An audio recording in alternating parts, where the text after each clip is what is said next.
제가 쉬는 시간에 질문을 받았어요. 선생님께서 질문을 주셨어요. 저랑 마주보고 계시는 분이신데 네, 못 본 척 이렇게 살짝 봐주세요. 네, 선생님께서 어떤 질문을 주셨냐면 고민이 되신다는 거예요.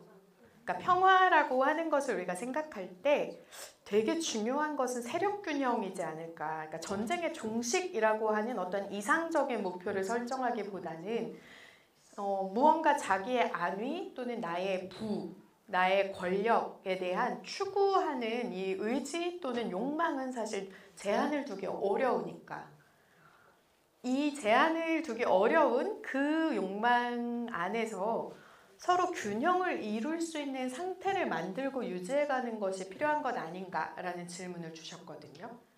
저는 선생님의 생각에 매우 동의해요. 그 세력 균형이라고 하는 것은 우리가 핵무기를 통해서 추구하고자 하는 안보랑도 되게 맞닿아 있거든요.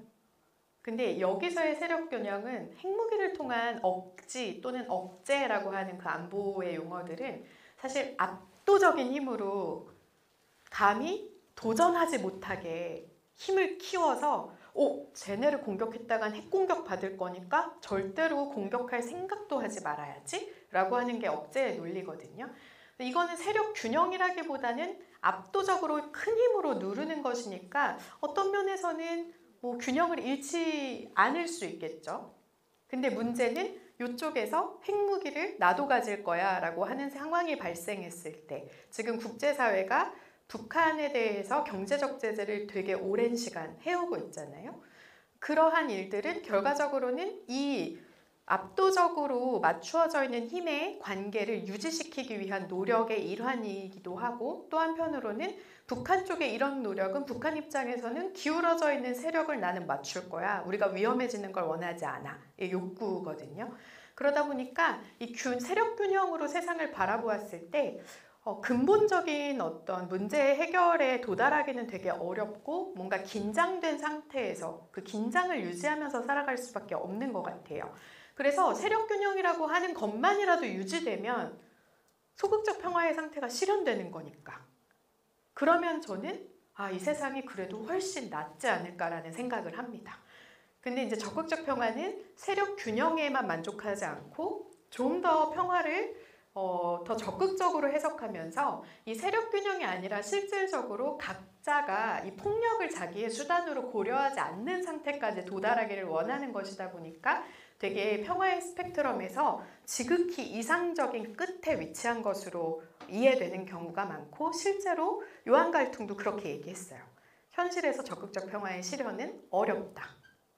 어렵다고 했는데 그러니까 주장하는 거죠. 과정 속에서도 적극적 평화의 의미를 한번 우리가 생각해 봅시다.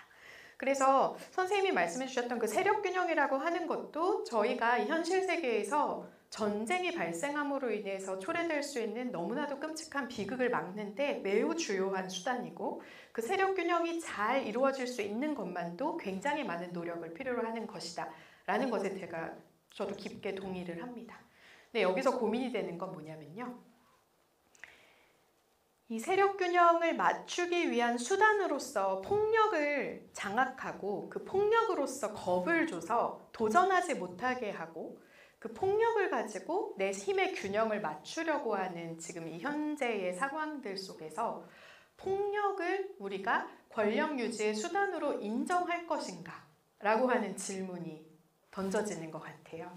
그러니까 현실은 세력 균형조차도 이루지 못하기 때문에 너무 힘들지만 우리가 이거보다는 좀 더 나은 사회를 만들 수 있는 거 아니야? 우리가 이거보다는 좀 더 나은 존엄한 삶을 살 수 있는 거 아니야? 우리가 왜 서로 죽여야 돼? 우리가 왜 저 나라의 사람들을 적으로 생각하면서 죽여야 돼? 왜 그렇게밖에 살 수 없는 거야? 이제 이런 질문을 한 것이 유튜브에 올라가면 악플이 달릴 수 있죠. 정신 나간 소리 하고 있네. 군대도 안 갔다 온 게 뭔 소리를 하는 거야. 이제 이런 댓글 익히 받아서 다시면 잘 읽을게요. 근데 이제 그렇게 이야기를 하게 되면 사실 논의의 가능성이 차단돼요. 우리가 지금보다 조금은 더 나은 삶을 살 만한 자격이 있지 않아요? 지금 우크라이나의 아이들이 정말 집도 없는 상황에서 추위에 떨면서 살아가고 있고 자기 아파트가 순식간에 무너져 내린 사람들 이거 이렇게 말할 때 이렇게 말하는 것조차 너무 죄송한 일이죠. 지금 제가 그 일을 겪지 않았으니까. 근데 잘 살고 있던 어떤 사람의 삶을 순식간에 무너뜨리는 것이 전쟁이잖아요. 그럼 우리가 전쟁이 정말 뭔지 안다면 전쟁 불사하자는 이야기를 과연 할 수 있는가? 이것이 나의 문제로 생각되지 않고 나에게는 일어날 일처럼 생각되지 않고 나를 승자의 위치에 계속 놓다 보니까 전쟁이라고 하는 것도 선택할 수 있는 옵션이지 않은가의 멘탈리티가 만들어지는 것 같아요.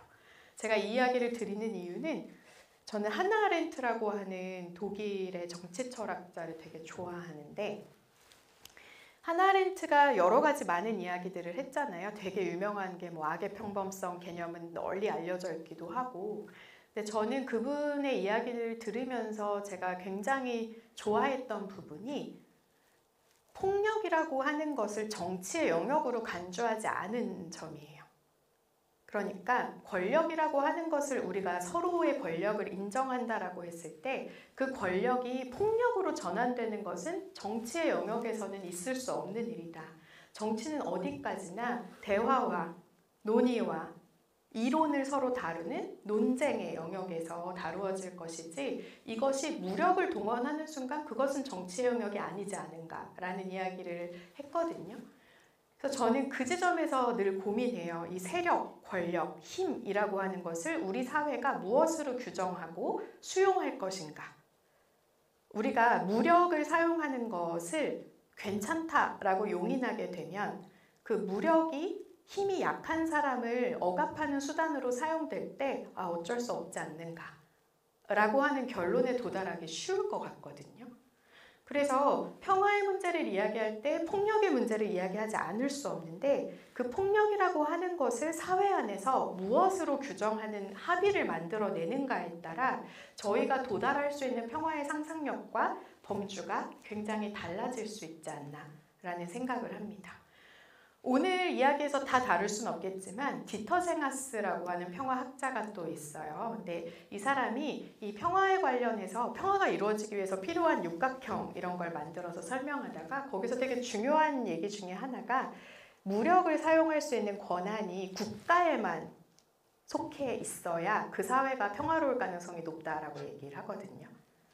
그러니까 말하자면 되게 쉽게 얘기하면 미국 같은 경우에 사실 총기 사용이 가능하기 때문에 일상적으로 서로를 죽일 수도 있는 상황이 벌어지잖아요. 그러니까 농담처럼 한국 사회 안에 댓글 가끔 보면 야 여기 총기 자유화였으면 우리 진짜 지옥일 거야 이런 댓글들 되게 많잖아요. 상상해보세요. 한국의 총기 합법 자유화라고 하면 네, 저는 아마 살아있지 않을 수도 있어요. 벌써 옛날에. 그러니까 이 폭력에 대해서 우리가 이야기할 때 폭력을 싹 제거해야 됩니다 라고 제가 주장한다기보다는 그건 되게 비현실적으로 들릴 수 있죠. 그러나 적어도 우리 사회 안에서 폭력이라는 것이 무엇이고 힘이라는 게 무엇이며 권력이 폭력을 동원하는 것에 대해서 우리는 어떤 입장을 가질 것인가에 대한 충분한 논의가 있어야 된다는 거죠. 근데 저는 가끔씩 한국 사회에서 약간 번쩍번쩍 뭐지? 이런 순간들이 있었어요. 예를 들면 예전에 촛불 집회가 한창이었을 때 계엄령을 선포한다는 얘기가 막 들려오는 거예요. 저도 광장에 막 가 있었는데 그런 얘기를 들으면서 그러면 지금 내가 여기 서 있는데 갑자기 군대가 와서 무릎 아래로 총을 쏴도 된다는 얘기가 돌았거든요. 제가 만약에 이게 현실이면 어떻게 되는 거야? 라는 생각? 우리가 디디고 있는 토대와 그 합의가 폭력의 수단을 사용하지 않는 것이라고 하는 전제를 가지고 있는데 그게 생각보다 되게 취약하게 무너질 수도 있는 것인가 라고 하는 불안이 있었어요. 또 제가 고양시에 살아요. 경기도. 근데 어느 날 자려고 이렇게 누워있는데 아파트가 뭉 하면서 진동을 하는 거예요. 엄청 낮은 기분 나쁜 진동이었어요. 엄청 커요. 그래서 온몸으로 그 진동을 느끼고 너무 섬뜩해서 벌떡 일어났어요. 그리고 스마트폰을 꺼내들고 뭔진 모르지만 창문을 열고 찍었어요. 근데 제 영상에 하는 그 저음의 소리가 찍혔거든요. 하늘에 뭐가 지나갔어요. 너무 무서운 거예요. 그 순간 무슨 생각을 했냐면 전쟁 났나? 나 이제 죽는 건가? 이렇게 가는 건가? 제 일상이 확 흔들리면서 제 발밑에 토대가 무너지는 기분이었어요. 그래서 제가 그 영상을 바로 MBC에 제보를 했어요. 이게 뭘까요? 제가 지금 고양시에서 이런 소리를 들었는데요. 다음날 9시 뉴스에 제 영상이 나오고 기자가 전화를 해서 제 목소리도 나왔어요. 와, 텔레비 나왔어요. 제가 누군지 밝히진 않았지만 제가 그때 전화를 통해서 했던 이야기는 그거였어요. 뭔가 전쟁 나는 것처럼 느껴졌어요. 나중에 알고 보니까 무언가 훈련이 진행되었었던 건데 밝혀지지는 잘 않았거든요. 그러한 일련의 사건들 속에서 저 스스로도 느끼는 거예요. 내가 얼마나 취약한 존재고 내가 얼마나 무력한 존재인가. 우리 사실 한 사람 한 사람은 얼마나 무력한가요? 우리 되게 연한 살을 가지고 있잖아요. 무기를 가지고 이 살을 찌른다고 했을 때 막아낼 수 있는 사람은 아마 없을 거예요. 우리 되게 연약하거든요. 그러니까 서로의 연약함을 알기 때문에 그 취약함을 이유 삼아서 공격할 수 있는 조건을 만들기보다 공격하지 않아도 될 수 있는 환경을 만드는데 더 많은 공을 들여야 하는데 지금까지 사회의 경험은 사실 연약한 이 피부를 찔러서 죽이면서 쌓아왔던 역사들이 많았다 보니까 나를 방어할 수 있는 갑옷이 없이는 평화라는 것은 이루어질 수 없어 라고 하는 경험적인 이 생각, 그것을 벗어나기가 되게 어려운 것 같아요. 그래서 우리 그 갑옷을 조금 내려놓고 한번 생각해 봅시다. 박스의 바깥에서 한번 생각해 봅시다. 창의적으로 평화를 얘기해 봅시다 라고 말 걸기도 사실 되게 어려운 거죠. 왜냐하면 우리가 직면하고 있는 죽음에 대한 두려움이나 전쟁에 대한 공포, 공격받을 것에 대한 이런 공포들은 되게 피부에 와닿는 것이기 때문이에요. 그래서 익숙하지만 낯선 평화라고 말씀드릴 때 평화라고 했을 때 그렇지, 평화는 좋은 거지. 거기까지는 익숙해요. 근데 그 좋고 아름다운 평화를 위해서 뭘 해야 되니? 라고 질문하면 구체적으로 뭘 할 수 있는지는 잘 안 떠올라요. 제가 언젠가 그런 글을 쓴 적이 있어요. 학교폭력 문제가 너무너무 더 심각해졌잖아요. 그러다 보니까 학교폭력에 대해서 글을 써달라고 요청이 와서 제가 그 글을 써야지 하고 계속 생각했어요. 학교폭력에 대해서 어떤 얘기를 하면 좋을까? 말이 참 힘이 없는 것 같이 느껴지는데 무슨 얘기를 할 수 있을까? 그러다가 제가 그 글의 제목을 뭐라고 잡았냐면 때릴 수 없음을 알아차리는 것이라고 잡았어요. 그러니까 교육의 영역에서 여기 부모님들도 많이 계시고 선생님들도 많이 계시잖아요. 요새 선생님들 학교에서 진짜 너무 힘드시죠. 예전에 그러니까 교육의 영역 안에서 아이들이 막 싸우면 너 때리면 안 돼. 너 친구 때리면 돼, 안 돼? 혼내잖아요. 때리면 안 돼요. 근데 왜 때렸어? 때리면 돼, 안 돼? 이렇게 물어보는 어떻게 보면 되게 양분화되어 있는 질문이잖아요. 때리면 되는가 안 되는가? 안 되죠. 그래, 그러면 때리면 안 돼. 때리는 게 금지됩니다. 근데 금지했다고 해서 안 때리나요? 학교 안에서 선생님이 때리면 안 돼. 엄마가 때리면 안 돼. 그랬다고 아이가 안 때리나요? 안 때리는 아이도 있겠지만 금지된 것을 벗어나서 때리는 행위는 계속 지속되는 거예요. 누군가는 그 말을 넘어서요. 금지된 것을 그냥 가볍게 넘어서는 일들이 생겨납니다. 그러면 때리면 안 된다는 교육은 조금은 작동하지만 근본적인 변화는 못 만드는 거예요. 소극적 평화는 만들 수 있을 텐데 적극적 평화까지 못 가는 거예요. 그래서 제가 고민한 거예요. 질문을 어떻게 바꿔야 될까? 어떻게 하면 조금 더 달라질 수 있을까? 그러다가 제가 생각했던 것은 우리가 때려도 되지만 때리지 않는 상태에 머무르는 것이 아니라 내가 감히 내 앞에 사람을 때릴 수 없다. 내가 어떻게 이 사람을 때리지? 내가 뭐라고? 나보다 키가 작고 나보다 말랐지만 이 조그만 이 존재를 내가 뭐라고 어떻게 때릴 수 있지? 의 감각으로 넘어가지 않으면 폭력의 문제를 깊이 다룰 수 있는 가능성이 현저하게 줄어들지 않을까. 그런 고민을 하게 된 거죠. 그러니까 때리면 돼, 안 돼? 라고 하는 질문은 안 되니까 하지 마.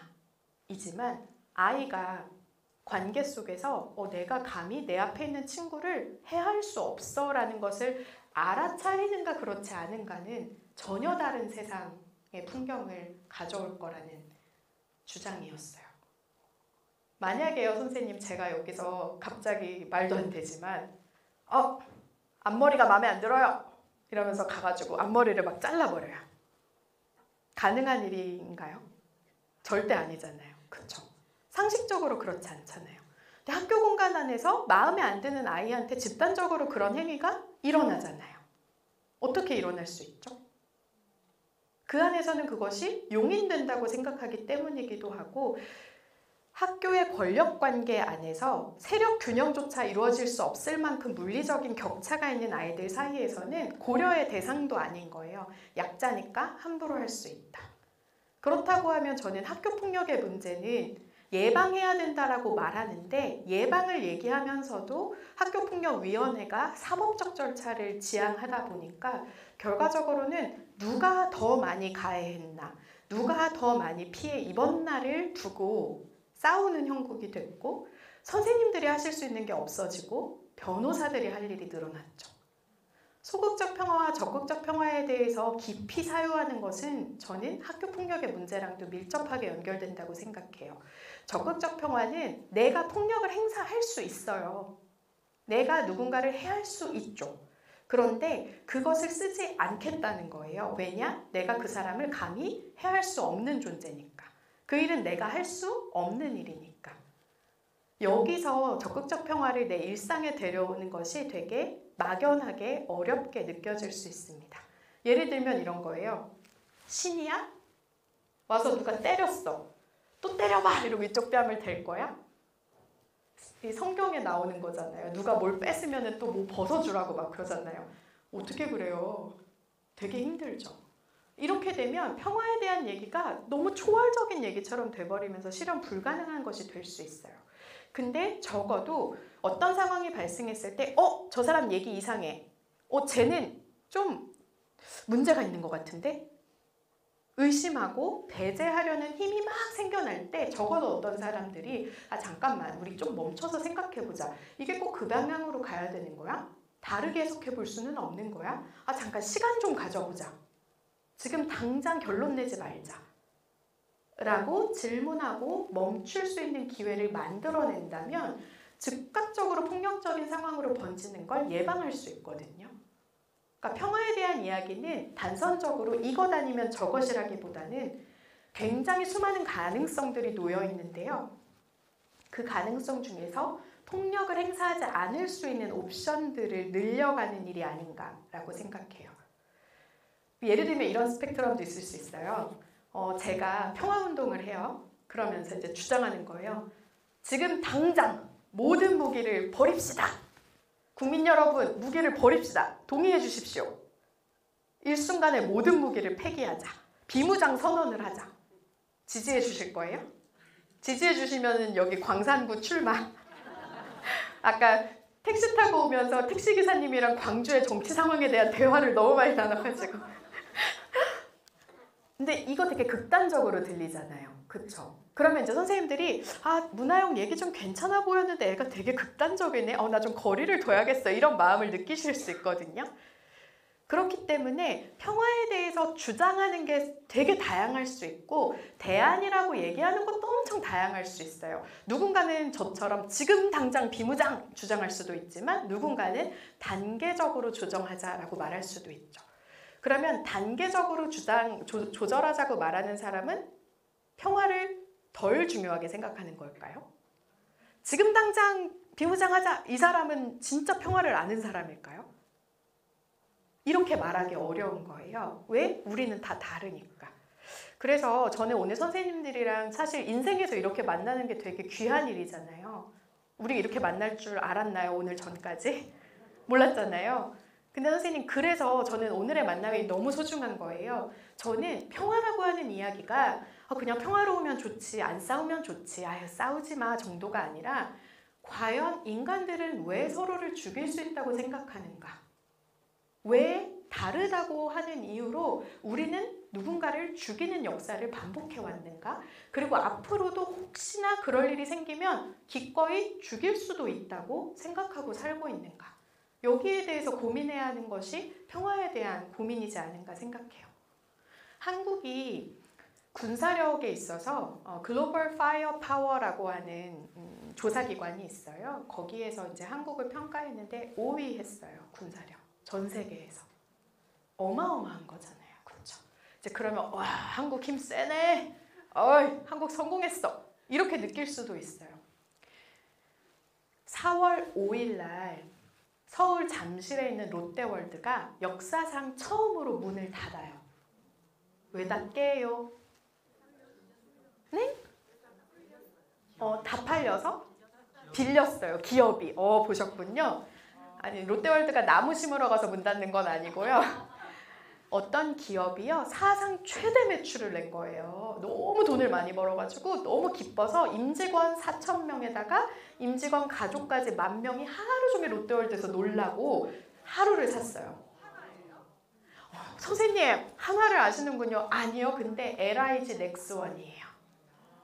네, LIG 넥스원이 어마어마하게 돈을 많이 벌었어요. 근데 한화도 마찬가지로 많이 벌었어요. 방산업에 있는 군수산업체들, 무기산업체들이 지금 특히 한국 호황을 누리고 있어요. 그러면 이제 방산주가 좋다는데 주식을 좀 사놓을 걸. 너무 늦었나? 들어가 볼 걸. 평화 좋지만 난 일단 방산주를 살 거야. 만약에 제가 평화 얘기하는데 사실은 방산주에서 돈을 벌고 있어요. 어떡하시겠어요? 아실 수 없잖아요. 그죠? 지금 사면 물립니까? 좋은 조언 감사합니다. 그러니까 선생님, 저희가 일상이 사실 이렇게 복잡한 거예요. 내가 전쟁에 반대해요. 나는 평화가 좋아요. 근데 방산주를 사니까 수익률이 엄청 좋대요. 이 정보 아는데 들어갈까 말까 고민할 거 아니에요. 들어가기로 선택한다고 뭐 어떻게 얘기하겠어요. 안 들어가시면 좋지만 오늘 얘기 듣고 들어가시면 물려요. 근데 이러한 일상의 복잡성이 우리의 평화에 대한 생각 속에 연결돼 있음을 느꼈으면 좋겠는데, 평화에 대해서 얘기를 하려고 그러면 듣기 싫어. 제 뻔한 얘기 할 것 같아. 라는 인식이 너무 많이 있다 보니 우리 평화에 대한 논의의 단계들조차 밟아나가기가 너무 힘든 거예요. 한번 생각해 볼까요? 롯데월드를 빌려서 거기서 굉장히 가족들이 즐거운 시간을 보내겠죠. 그 업체에서 열심히 일하신 분들이 그 수고에 대한 보상을 받을 거고, 엄마 아빠가 거기서 일한 덕분에 또는 자녀들이 일한 덕분에 가족들이 되게 즐거운 시간을 보내게 될 거예요. 너무 기쁜 일이죠. 그분들을 위해서는.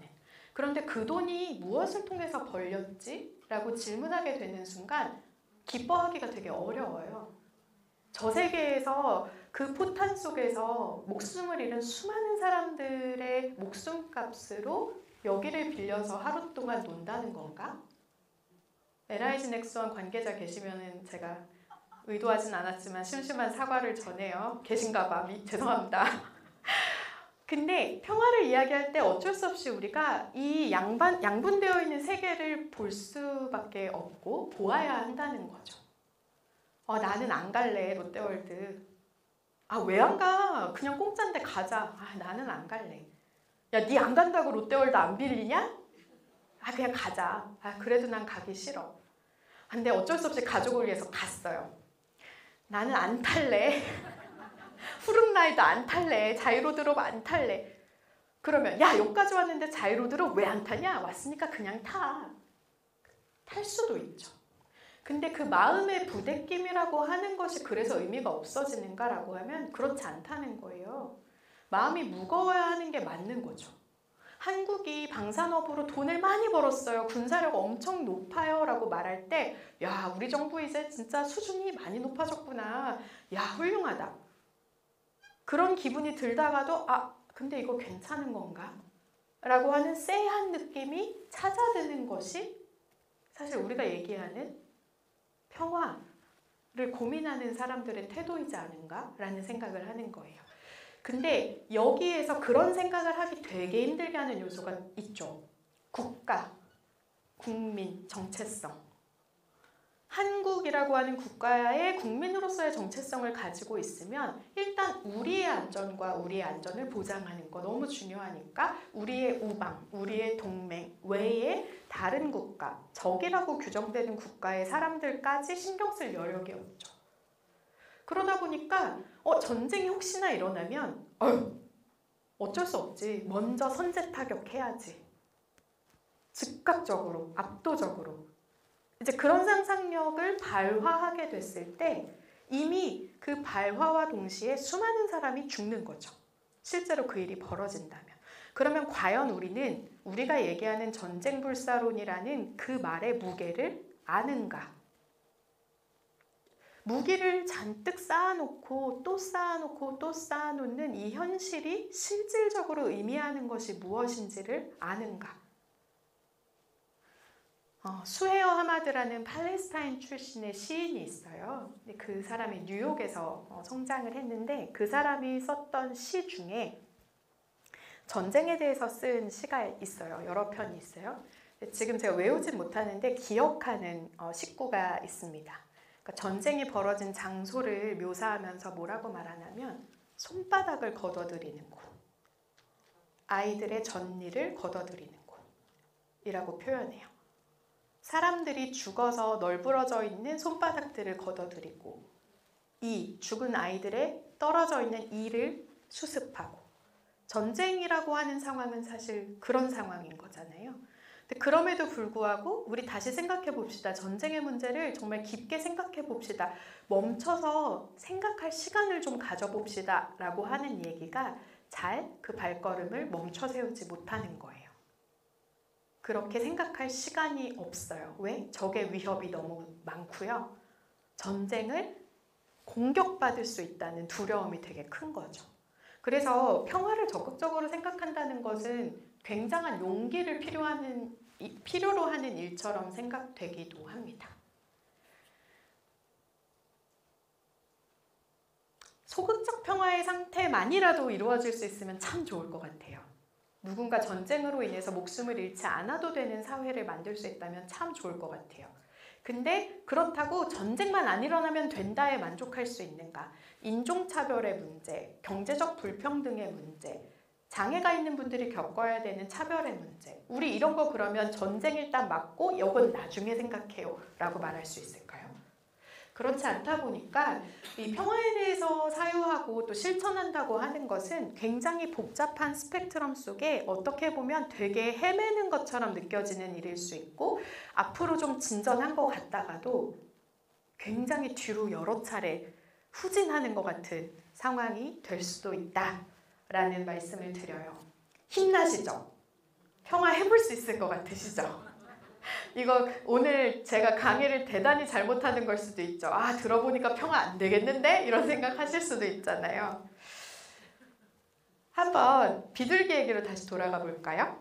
이 포스터는 울산광역시에서 만든 거예요. 보시면 비둘기한테 먹이를 주지 마세요. 막았어요. 굶겨 죽여야 된다는 거예요. 왜? 유해동물이니까. 이 포스터가 곳곳에 붙어 있습니다. 아마 광주에도 몇 곳에 있을 수 있어요. 지자체들이 이렇게 많이 하거든요. 비둘기의 유해성에 대해서 대응하는 한 가지 방법론이에요. 먹이 금지. 근데 또 다른 분이 계세요. 스펙트럼을 한번 생각해 주세요. 아이고. 자, 한번 보세요. 나 홀로 집에 비둘기 아줌마야 뭐야? 이런 대사가 보이죠. 이분이 경기도와 서울 지역에 보리쌀을 푸대로 들고 출몰하셔서 비둘기를 먹이시는 분이세요. 실화탐사대에 나오셨어요. 이분이 딱 특정한 시간대만 되면 보리 포대를 푸셔가지고 비둘기들이 전선 위에 새까맣게 앉아서 기다렸다가 그 밥을 주실 시간이 되면 와! 해서 밥을 먹는 거예요. 그 동네 사람들은 어떨까요? 너무 싫죠. 그래서 구청 직원이 나와서 빗자루를 들고 대기하고 있다가 포대를 푸시면 막 쓸어서 버려요. 근데 이분이 그걸 왜 하실까? 이분은 일단 대화는 잘 되지 않으시는 분이긴 했는데 그 비싼 보리쌀을 한 포대씩 매일 쓰시는 거예요. 비둘기 불쌍해서. 이분 나름의 방식으로 생태계의 다른 존재를 챙기시는 방법이거든요. 이 방법 어떠세요? 피해를 준다. 그 비둘기는 살리잖아요.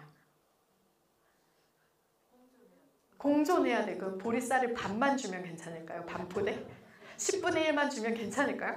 그러니까 굉장히 극단적인 예예요. 한쪽에서는 주지 말아라, 굶겨라 라고 하는데 한 분은 아니 나는 먹일 거야 라고 한단 말이죠. 어떤 비둘기에 대한 대안이 두 가지로 갈리는 것처럼 보이는 장면이기도 해요. 근데 여기서 또 다른 목소리가 있어요. 동물보호단체 활동가들입니다. 보이시죠? 비둘기한테 먹이 안 주는 방식 하지 말고 개체수 번식이 안 되게 하는 불임 먹이를 먹이라는 거예요. 이건 좀 낫나요? 뭐가 제일 옳다라고는 얘기하지 않을게요. 지금 이걸 공유드리는 것은 우리가 문제라고 인식한 어떤 사안에 대해서 방법론이 되게 다를 수 있다는 거죠. 어떤 사람은 그것이 옳다고 생각하기 때문에 강력하게 그것을 주장하고 또 어떤 제도는 더 강력한 규제를 통해서 무언가 하려고 하고 그 사이에서 또 다른 대안을 얘기하는 힘들도 있는 거거든요. 비둘기한테 과연 불임 먹이를 주는 건 그럼 정당한가? 이거는 또 모르겠어요. 우리 토론 한번 해보면 오늘 밤을 새기도 하겠죠? 그래서 평화라고 하는 것을 어떻게 바라보고 무엇이 평화인가, 내가 생각하는 평화로 가기 위해서는 이 길을 가야 한다라고 하는 그 길의 갈래들이 여기 앉아 계신 선생님의 숫자만큼이나 많을 것이고 이 세상에 함께 존재하는 여러 사람들이 있는 만큼 방법론도 굉장히 다를 수 있다. 그러면 똑같이 답을 만들기 어려우니까 포기하자가 아니라 그래, 당신이 생각하는 평화는 뭐야? 그럼 그 평화를 위해서 어떤 방법이 좋겠어? 라고 하는 논의들이 각각의 공동체에서 크고 작게 계속해서 이야기되어야 평화에 대한 사회적인 합의, 우리가 폭력과 권력에 대해서 어떤 입장을 취할 것인가에 대한 합의들이 만들어질 수 있는 것 같아요. 근데 지금 한국 사회는 사실 서로의 방법론이 다르면 얘기도 안 하고 쳐다도 안 보는, 너는 너 갈 길 가라. 나는 네 갈 길 간다. 저희 어머니랑 친구분들의 대화를 엿들었는데 저희 어머니한테 다른 친구분이 너 빨강이니 파랑이니? 막 이러시는 거예요. 그래서 제가 그 무서운 대화는 뭐야? 그랬더니 엄마 친구들이 서로 요새 너 파랑이니 빨강이니 이거 엄청 많이 물어보신다는 거예요. 별거 아닌 것 같지만 우리 안에 있잖아요. 사회 안에 얼마나 일상적으로 많아요. 너 우니 좌니? 너 보수니 진보니? 우리가 가진 생각과 삶의 지향이라고 하는 것의 다양성을 굉장히 이분화해서 바라보는 것에 익숙해져 있다 보니까 이걸 넘어서는 제3, 제4, 제5의 상상력을 가지기가 너무 어려운 것 같아요. 이 동물보호단체의 방법만이 유일한 대안이라는 것이 아니고요. 우리가 어떤 생태계에 존재하는 다른 비인간 존재와 같이 살아갈 때 이 존재가 당장 나에게 해주는 것이 별로 없다고 하더라도 굶겨 죽여서 개체수를 죽여버리는 게 맞는가? 라고 질문할 수는 있는 거죠. 무엇이 더 윤리적인 접근인가? 라고 물어보는 것에 의미가 있을 수 있죠. 제가 이 이야기를 하는 것은 제 원고를 선생님들 나중에 시간 되시면 읽어주시면 감사하겠는데요. 사사기라고 하는 기독교 성경 경전에 나오는 이야기 중에 하나, 캐롤린 엠케라고 하는 사람이 이 이야기를 인용하면서 이 혐오가 사회 안에서 어떻게 작동하는지를 책을 썼어요. 근데 거기 보면 에브라임이라고 하는 민족의 사람들이 길르앗이라고 하는 민족의 사람들로부터 도망치는 장면이 나오거든요. 막 도망을 치는데 도망칠 때 길르앗 사람들이 에브라임 사람들이 도망가는 길목을 지키고 있다가 발음을 시켜봐요. 너 에브라임 사람이야? 아니야, 나 길르앗 사람이야. 너 그러면 쉿볼렛 발음해봐. 쉿볼렛 해봐. 쉿볼렛 죽여. 에브라임 사람이네. 실제로 무지무지하게 많은 사람들이 발음을 못해서 죽었어요. 그 성경에만 나오는 얘기일까요? 관동대지진이 조선인들이 일으킨 거야 라는 소문이 돌고 나서 타금을 발음할 수 있는가 없는가, 일본어, 그 발음으로 목숨을 잃었던 조선인들의 이야기도 들려오잖아요. 그리고 학살의 역사를 들여다보면 독일에서는 유태인들을 돼지라고 부르면서 우리보다 열등하기 때문에 죽어도 마땅하다라는 이야기를 사회 안에서 그냥 믿어버렸어요. 루안다에서 후투족과 투치족이 서로 이제 대치될 때 바퀴벌레라고 칭하면서 학살이 정당화되기도 했어요. 그래서 그렇게 들여다보면 우리가 유해하다라고 어떤 존재를 규정하고 그 유해한 존재를 박멸해버리려고 하는 멘탈리티에 합의했을 때 굉장히 압도적이고 무서운 폭력이, 광기 어린 폭력들이 발생한 경험을 가지고 있습니다. 아유, 그건 옛날 얘기지. 이제는 안 그렇지. 그럴까요? 그래서 유해하다, 나랑 다르다, 더럽다, 불편하다, 선망하기보다는 혐오스럽다 라고 하는 나랑 다른 존재, 타자라고 얘기되는 존재를 어떻게 대할 것인가의 문제는 생각보다 작은 일이 아닐 수 있다. 비둘기에게 어떤 태도를 취하는가 이 사회가 라고 하는 것은 작아 보이는 일이지만 어쩌면 굉장히 큰 일일 수도 있다 라고 생각하는 거죠. 간디가 그런 이야기를 했다고 해요. 한 사회가 동물을 어떻게 대하는가를 보면 그 사회를 알 수 있다. 그래서 취약하고 약하고 때로는 더러워 보이는 그 존재에게 내가 어떠한 태도를 취할 것인가의 문제는 평화를 새롭게 고민하는 데 있어서 굉장히 중요한 단초가 될 수 있다라는 말씀을 드리고 싶습니다.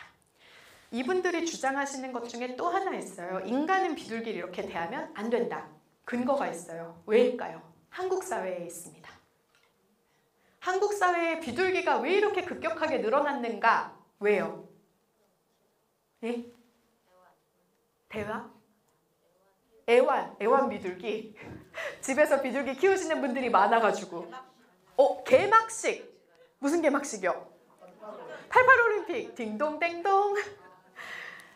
이분들이 하시는 주장이 한국 사회의 비둘기가 개체수가 급격히 늘어난 이유는 인위적으로 많은 비둘기들을 수입해 와서이다 라고 주장하시거든요. 근데 이 주장에 근거가 없는 게 아니더라고요. 제가 찾아봤어요. 제가 원래 영상을 틀어드리려고 했는데 이 영상을 오늘 보여드리긴 어려울 것 같습니다. 근데 이게 1987년 4월 1일 MBC 보도예요. 거기 보면 서울대공원에 비둘기 전문 사육사분 인터뷰가 나와요. 올림픽의 평화의 상징이기 때문에 맨날 보는 회색 비둘기를 쓸 수가 없고 평화의 상징인 하얀 비둘기만 써야 된대요. 근데 국내 개체수 서울대공원에 딱 60마리가 있어가지고 2,000마리를 만들 수가 없는 거예요. 일본에 물어봤더니 일본도 그게 단시간에는 불가능하다 그랬대요. 그래서 그 2,000마리의 비둘기를 수입해 와야 되는 결정을 내리는 과정이 나옵니다. 이 뉴스 보면서 제가 너무 재밌었어요. 그 80년대 서울 사투리 막 들려와요. 근데 선생님 그렇게 비둘기를 수입해와서 2,000마리를 서울올림픽 경기장에 풀었잖아요. 그 다음에 벌어진 사건 기억하세요? 네, 기억하시는 분들 있죠. 성화봉송 해가지고 불 이렇게 들고 와가지고 넓은 데다가 비둘기 풀어놓으니까 비둘기들이 어디 가서 앉았겠어요. 그 성화대 위에 가서도 막 앉아있고 그랬을 거 아니에요. 근데 이 성화주자가 와가지고 불을 딱 붙였는데 불이 팍 타면서 전 세계의 비둘기가 불타는 모습이 생중계됐어요. 이거는 거짓말이 아니에요. 그래서 그 모습을 목격하고 인간들의 행사에 비인간 존재를 동원하지 않아야 한다라고 하는 논의들도 나왔고 실제로 그렇게 되어 왔습니다. 그러니까 제가 오늘 비둘기와 평화의 상관관계를 거의 2시간 가까이 펼치고 있어요. 집에 가실 때 오늘 비둘기 얘기를 들은 것 같은데 생각하실 수 있어요. 근데 비둘기와 평화의 상관관계가 생각보다 많을 수 있다. 인간들이 평화를 상징하는 88 올림픽의 의미가 뭐였어요? 남북이 같이 참여한다는 거. 그래서 평화의 의미를 강력하게 살리고 싶었고 그러다 보니까 순백색의 비둘기를 비싼 값을 주고 수입해서 2,000마리나 데려왔고 몇 마리는 태워 죽였고 그날 날아나간 비둘기들이 원래 귀소 훈련을 시켰다고 하더라고요. 근데 집으로 돌아오는 훈련이 몇 마리나 잘 됐는지는 제가 모르겠어요. 무튼 그때로부터 비둘기 개체수에 확산되었다라고 하는 가설이 존재하는 상황에서 저는 비둘기와 평화의 상관관계에 대해서 우리가 고민해 볼 수 있는 주제들은 굉장히 무한히 많을 수 있다라는 생각을 합니다. 올림픽이라는 국가 행사를 통해서 평화라고 하는 것을 보여주고 싶었고 그걸 위해서 동원됐던 비둘기들이 있고 그 비둘기들이 지금은 순백색의 비둘기로 남아있기보다는 어느 잿빛의 후손이 되어서 혐오받고 박대당하는 상황이 된 지금의 상황. 일상에서 평화를 고민할 때, 비둘기 만나실 때마다 평화의 상징 이라고 생각하신다면 우리 일상에서 평화를 고민하는 순간들이 얼마나 많아질 수 있을까? 여기서 마지막으로 폭력의 개념 하나 소개해 드릴게요. 요한 갈퉁이 폭력을 직접적 폭력, 구조적 폭력 이렇게 나누어서 이야기하면서 문화적 폭력이라는 것도 개념화했었어요. 딱 들으셨을 때 느낌 오시죠? 문화적 폭력. 저는 비둘기, 순백색의 비둘기를 지향하는 어떤 마음 속에는 아주 교묘한 또는 매우 노골적인 인종주의가 들어있을 수 있다고 생각합니다. 백인이 월등히 낫다, 우월하다라고 믿어온 시간들, 유색인종을 노예 삼을 수 있다고 생각했던 순간들, 그 인종주의가 사라졌는가라고 질문하면 인종주의 이제 없나요? 미국에서 등을 보이고 도망가는 흑인 청년을 향해서 총을 발사한 경찰의 이야기들이나 나 숨을 못 쉬겠으니까 압박하지 말아달라고 요청하는 흑인 청년의 말을 무시하고 경찰이 목을 압박해서 결국 사망하게 되는 사고도 있었어요. 조지 플로이드라는 분이었죠. 근데 그 조지 플로이드 사건을 보면 그때의 경찰은 백인이 아니었어요. 유색인종이었어요.